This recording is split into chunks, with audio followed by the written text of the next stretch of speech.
পদত্যাগের গুঞ্জনের মাঝে এবার পদত্যাগ নিয়ে নিজেই মুখ খুলেছেন রাষ্ট্রপতি শাহাবুদ্দিন চুপ্পু। জানিয়েছেন পদত্যাগের বিষয়ে তিনি কি সিদ্ধান্ত নিয়েছেন। এদিকে বিদেশ সফর সংক্ষিপ্ত করে আজ রাতেই দেশে ফিরছেন স্পিকার হাফিজউদ্দিন আহমদ।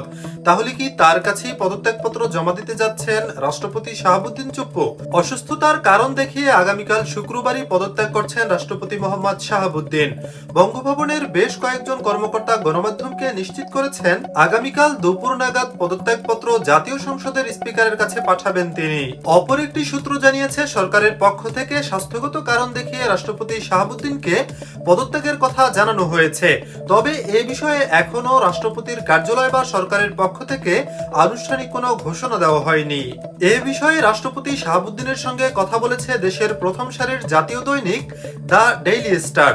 আলাপকালে পদত্যাগ সংক্রান্ত প্রশ্নে রাষ্ট্রপতি মোহাম্মদ শাহাবুদ্দিন তার পদত্যাগ ও বিদেশে চিকিৎসা নিতে গিয়ে সাবেক প্রধানমন্ত্রী শেখ হাসিনার সঙ্গে যোগাযোগের গুঞ্জনের বিষয়ে মুখ খোলেন। সম্প্রতি লন্ডনে চিকিৎসা নিতে গিয়েছিলেন রাষ্ট্রপতি।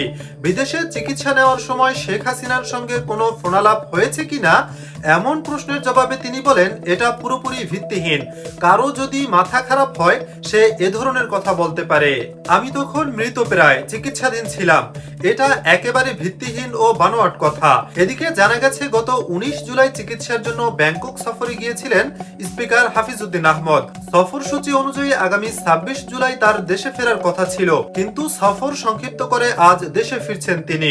সংসদ সচিবালয়ের এক কর্মকর্তা বলেছেন, সফরসূচি অনুযায়ী আগামী 26 জুলাই স্পিকারের দেশে ফেরার কথা ছিল, তবে তিনি শুক্রবারই দেশে ফিরছেন। বাংলাদেশ সংবিধানের 50 অনুচ্ছেদ অনুযায়ী স্পিকারের কাছে স্বাক্ষরযুক্ত পত্রযোগে পদত্যাগ করতে পারেন রাষ্ট্রপতি।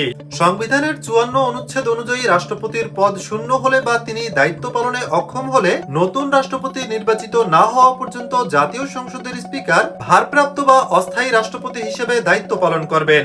সেক্ষেত্রে রাষ্ট্রপতি শাহাবুদ্দিন চুপ্পু পদত্যাগ করলে নতুন রাষ্ট্রপতি নির্বাচিত না হওয়া পর্যন্ত এই দায়িত্ব পালন করবেন স্পিকার হাফিজউদ্দিন আহমদ। স্পিকার সাময়িকভাবে রাষ্ট্রপতির দায়িত্ব পালন করলেও সংবিধানের 123 অনুচ্ছেদ অনুযায়ী রাষ্ট্রপতির পদ শূন্য হওয়ার 90 দিনের মধ্যে জাতীয় সংসদের সদস্যদের ভোটে নতুন রাষ্ট্রপতি নির্বাচন করা বাধ্যতামূলক।